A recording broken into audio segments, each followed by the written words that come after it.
Hello everyone, welcome to Vidyashri Academy by Pooja Singhai. I hope you are doing well. हम पढ़ने वाले हैं आज कुछ मैनेजमेंट से रिलेटेड क्वेश्चंस जो प्रीवियस ईयर में मैनेजमेंट के क्वेश्चंस आए हैं, हम उनको डिस्कस करने वाले हैं। बहुत सारे लोगों ने बोला कि मैनेजमेंट पर वीडियो बनाइए, इसीलिए मैंने ये वीडियो बनाया है। तो सबसे पहले आपको समझना होगा कि मैनेजमेंट होता क्या है। प्रबंधन, बिना प्रबंधन के कोई भी जो कार्य है वो प्रॉपर तरीके से नहीं हो सकता। मैनेजमेंट के लिए आपको एक प्रॉपर प्लान बनाना पड़ेगा, स्ट्रैटेजी बनानी पड़ेगी, आपको एनालाइज करना पड़ेगा कि क्या आपका गोल है, कितने टाइम में आपको वो टारगेट अचीव करना है। तो ये सब मैनेजमेंट के अंतर्गत आता है। मैनेजमेंट पढ़ने से पहले एक टर्म है पोर्टस्कोप, ये आपको बिल्कुल रट लेना है, बिल्कुल समझ लेना है, क्योंकि बहुत सारे क्वेश्चन आप केवल इसी चार्ट से बना सकते हैं। तो लूथर गुलिक एक वैज्ञानिक थे, मनोवैज्ञानिक थे। उन्होंने सबसे पहले इसके बारे में बताया था। पोर्टस्कोप जो है इसका फुल फॉर्म आपको याद करना पड़ेगा और ये बहुत ही इजी है। देखिए, P for planning, planning means नियोजन, ओ से ऑर्गेनाइजेशन संगठन स्टाफिंग, डी फॉर डायरेक्टिंग, सी ओ से कोऑर्डिनेशन या सी से आपको कंट्रोल भी मिल सकता है, R for reporting and B for budgeting. इन्हीं 8 पैरामीटर पर क्या है पूरा मैनेजमेंट काम करता है। तो अगर आपको ये समझ में आ गया तो समझ लीजिए कि आपको मैनेजमेंट का काफ़ी कुछ कॉन्सेप्ट जो है वो पूरी तरीके से क्लियर हो जाएगा। चलिए स्टार्ट करते हैं। फर्स्ट क्वेश्चन है, ये मैंने स्पेशली वो क्वेश्चन यहाँ पर मैं लेके आई हूँ जो एकदम पूछे गए हैं और आपको इतने वीडियो में से, मतलब ये 2 पेजेस में से आपको 3 से 4 क्वेश्चन आपके एग्जाम में ज़रूर देखने मिलेंगे। फर्स्ट क्वेश्चन पूछा गया था, what is the full form of sweat. आपने जब लेबोरेटरी में टेस्ट किए होंगे तब भी आपने स्वेट एनालिसिस पढ़ा होगा। तो what is the full form of sweat. Sweat का फुल फॉर्म होता है स्ट्रेंथ, वीकनेस, अपॉर्चुनिटी और थ्रेट्स। जब भी आप कोई काम करते हैं तो आपको अपनी स्ट्रेंथ और वीकनेस पता होनी चाहिए, क्या उसमें अपॉर्चुनिटी मिलेंगी और क्या उसमें डर हो सकता है। तो फुल फॉर्म ऑफ स्वेट क्या होता है, स्ट्रेंथ, वीकनेस, अपॉर्चुनिटी और थ्रेट्स। सेकंड क्वेश्चन पूछा था, अच्छी तरह विकसित ना होने वाला बाजार क्या कहलाता है। ऐसा मार्केट जो पूरी तरीके से डेवलप नहीं हुआ है, ऐसे मार्केट को कहा जाता है हिंदी में आला मार्केट, या इंग्लिश में से कहा जाता है, इसका प्रोनाउंसिएशन होता है निचे मार्केट या नीस मार्केट, आप जो भी बोलना चाहें। तो अच्छी तरीके से विकसित ना होने वाला जो बाजार होता है वो होता है नीस मार्केट। एक टर्म आता है एमबीओ, ये 2017 में जो लेबर इंस्पेक्टर वाला एग्जाम हुआ था उसमें ये क्वेश्चंस मैनेजमेंट से रिलेटेड पूछे गए थे। एमबीओ का फुल फॉर्म क्या होता है।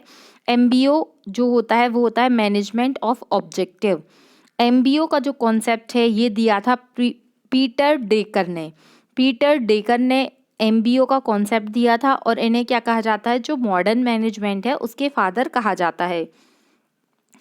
चलिए ये तो आपको याद हो गया। अब एक जो मोस्ट इम्पॉर्टेंट क्वेश्चन है वो है कि वैज्ञानिक प्रबंधन के जनक कौन कहलाते हैं। Who is the scientific management father, वो कौन है, वो है F.W. टेलर। अब देखिए, टेलर के पास यदि आप जाएंगे, आपको मान लीजिए कोई कुर्ता सिलवाना है, आप टेलर के पास जाएंगे। टेलर ऐसा नहीं है कि आपने अपना कपड़ा दिया और वो ऑटोमेटिकली सिल देगा, वो उसका प्रॉपर मैनेजमेंट लेगा कि क्या फिटिंग देना है, क्या करना है। तो एक साइंटिफिक अप्रोच पे काम करता है। आप टेलर से कभी भी नहीं भूलेंगे कि साइंटिफिक अप्रोच के, साइंटिफिक मैनेजमेंट के फादर कौन है, F.W. टेलर। इनकी एक बुक है the principle of scientific management, 1911 में ये बुक लिखी थी इन्होंने। तो बुक से भी रिलेटेड क्वेश्चन पूछे गए हैं प्रीवियस ईयर में। The principle of scientific management book के राइटर कौन है, तो वो है F.W. टेलर। अब ये तो बात हो गई वैज्ञानिक प्रबंधन की। एक नाम और आएगा, हेनरी फियोल। हेनरी फियोल, इन्होंने प्रबंधन के 14 सिद्धांत दिए हैं, तो इनका नाम भी आपको बार बार मिलेगा। हेनरी फियोल और टेलर के अप्रोच में थोड़ा सा डिफरेंस है, उसे भी हम पढ़ेंगे। और टेलर ने एक और बुक लिखी थी, शॉप ऑफ मैनेजमेंट। तो साइंटिफिक मैनेजमेंट के बारे में इतना अधिक बताया इन्होंने कि आप समझ लो इनकी शॉप ही खुल गई। तो शॉप मैनेजमेंट पुस्तक के जो लेखक हैं वो कौन है, टेलर हैं। और टेलर से हमने क्या क्या याद किया था, साइंटिफिक मैनेजमेंट। 1903 में इन्होंने ये बुक पब्लिश की थी। नेक्स्ट क्वेश्चन है कि सत्ता का विकेंद्रीकरण किससे संबंधित होता है। एक टर्म आता है डेलीगेशन। डेलीगेशन क्या कहलाता है? डेलीगेशन मतलब होता है प्रत्यायोजन।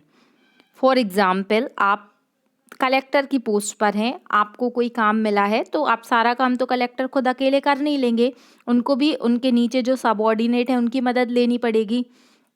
तो जब क्या होता है कि अधीनस्थ कर्मचारी को पावर मिल जाती है। फॉर एग्जाम्पल, एक स्कूल है, वहाँ पर एक प्रिंसिपल होते हैं, बहुत सारे स्टाफ होते हैं, टीचर होते हैं, उसके अतिरिक्त बहुत सारे अन्य प्रकार के भी कर्मचारी होते हैं। तो प्रिंसिपल जो हैं, वो जो वहाँ के टीचर्स हैं, उनके पास भी कुछ ना कुछ शक्तियाँ होती हैं। तो इस तरीके से यही कहलाता है डेलीगेशन।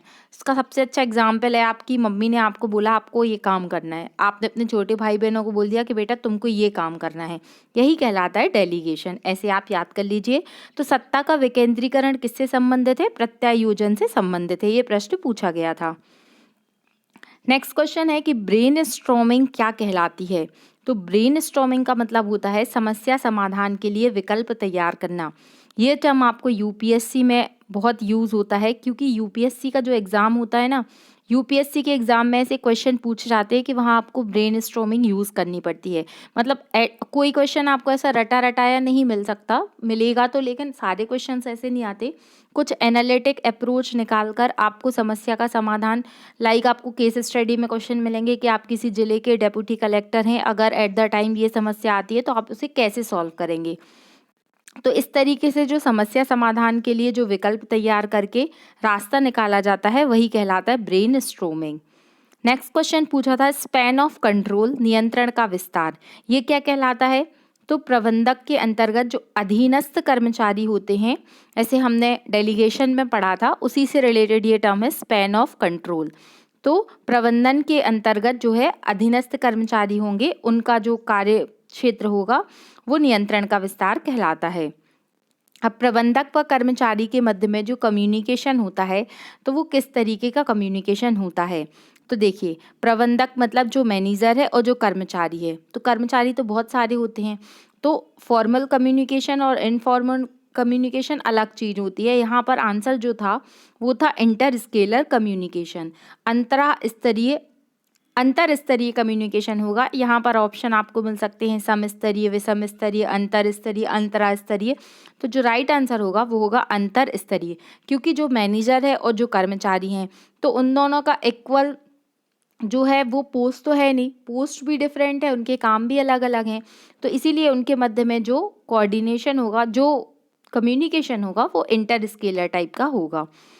फिर प्रबंधन का सार, प्रबंधन का सार क्या है? यहाँ पर आपको 4 ऑप्शन मिलेंगे, उसमें मिलेगा आपको control, coordination, planning and targeting. इस तरीके से आपको 4 ऑप्शन दिए गए हैं, आपको अपना राइट आंसर चूज़ करना है। वहाँ पर जो राइट आंसर होगा वो होगा कोऑर्डिनेशन। चाहे आप पोस्ट कॉप का रूल लगा लीजिए या जिस भी तरीके से लगा लीजिए, अगर आप कोई प्लान कर रहे हैं, प्रॉपर ऑर्गेनाइजेशन में स्ट्रैटेजी बना रहे हैं, तो भी आपको कोऑर्डिनेशन जो है वो बहुत अधिक ज़रूरी है। तो प्रबंधन का सार है क्या? कोऑर्डिनेशन। फिर नियोजन, प्लानिंग का जो अंतिम लक्ष्य है वो क्या होता है? तो किसी भी चीज़ का आप प्लान बनाते हैं, आपने प्लान बनाया कि आपको पटवारी का एग्ज़ाम क्वालिफाई करना है, तो आपका अंतिम लक्ष्य क्या होगा? एग्ज़ाम को क्वालिफाई करना। तो उद्देश्य को प्राप्त करना प्लानिंग का जो है वो अंतिम लक्ष्य होता है। TQM, ये काफ़ी एग्ज़ाम में ये क्वेश्चन पूछा गया है मैनेजमेंट का। TQM का फुल फॉर्म होता है टोटल क्वालिटी मैनेजमेंट, तो इसको याद कर लीजिए आप। फिर जो मैनेजमेंट होता है इसके 3 लेवल होते हैं, इससे भी काफ़ी क्वेश्चन पूछे गए हैं। तो top level management, middle level management और जो सुपरवाइजरी मतलब थर्ड लेवल मैनेजमेंट भी बोल सकते हैं। तो टॉप लेवल मैनेजमेंट में कौन रहेगा? जैसे जो CEO हैं, जो डायरेक्टर हैं, डेप्यूटी डायरेक्टर हैं, तो वो सब किसके अंतर्गत आएंगे? वो टॉप लेवल मैनेजमेंट के अंतर्गत आएंगे। फिर जो प्रबंधक हैं, उप प्रबंधक हैं, सहायक प्रबंधक हैं, तो वो सब मिडिल के अंतर्गत आएंगे। और इनके नीचे जो लोग काम करेंगे, अधीक्षक हैं, सुपरवाइजर हैं, फोरमैन है, तो वो सुपरवाइजरी के अंतर्गत आते हैं। तो आपको इसका क्वेश्चंस बना के कंडीशनल क्वेश्चन भी दे सकता है कि एक स्कूल में इस तरीके की व्यवस्था है, प्रिंसिपल है, डायरेक्टर है, तो ये सब किसके अंतर्गत आते हैं? तो ये टॉप लेवल मैनेजमेंट के अंतर्गत आएंगे। फिर प्रबंधन के सिद्धांतों का जनक किसे कहा जाता है? तो प्रबंधन के सिद्धांतों का जनक हेनरी फियोल को कहा जाता है। और एफ से याद रखिएगा, ये क्वेश्चन भी पूछा गया कि इनका संबंध किस देश से था, तो इनका संबंध F for Fayol, F for France, ये फ्रांस के थे और इन्होंने प्रबंध के क्या दिए थे? 14 प्रिंसिपल दिए थे। टेलर हम पढ़ चुके हैं, ये वैज्ञानिक प्रबंधन के जनक कहे जाते हैं। इनका जो कॉन्सेप्ट था वो था कि right job to right person, कि जो व्यक्ति जिस जॉब के लायक है उसको वही जॉब करना चाहिए, साइंटिफिक अप्रोच में काम करना चाहिए। ऐसा नहीं है कि आप वर्कर बनने लायक हैं और आपको कलेक्टर बना दिया जाए, तो ऐसा जो है वो मानते थे टेलर। ऐसा मैं नहीं कह रही हूँ, ये टेलर का कॉन्सेप्ट है। तो ये कुछ क्वेश्चंस थे जो मुझे लगे आपके साथ शेयर करना चाहिए। अगर आपको ये वीडियो पसंद आता है और अगर आप कमेंट बॉक्स में बोलते हैं कि मैं इस तरीके के और भी क्वेश्चन मैनेजमेंट के लेकर आऊँ, या आप MCQ सीरीज़ चाहते हैं, तो आप प्लीज़ कमेंट बॉक्स में अपना ओपिनियन बता दीजिएगा। एक बार हम क्विकली रिवाइज कर लेते हैं कि हमने क्या क्या पढ़ा है। सबसे पहला क्वेश्चन तो आपसे पूछा जाएगा कि who is the father of scientific management, तो बिल्कुल टेलर को याद रखना है। जो 14 प्रिंसिपल किसने दिए हैं? फियोल ने दिए हैं। फियोल किस देश से रिलेटेड हैं? तो ये फ्रांस से रिलेटेड हैं। आपको पोस्ट कॉप का फुल फॉर्म लिखकर बताना है और याद कर लेना है। अगर आपको ये वीडियो अच्छा लग रहा है तो please like, share and subscribe. Thank you so much. पढ़ते रहिए, खुश रहिए। जय हिंद, जय भारत।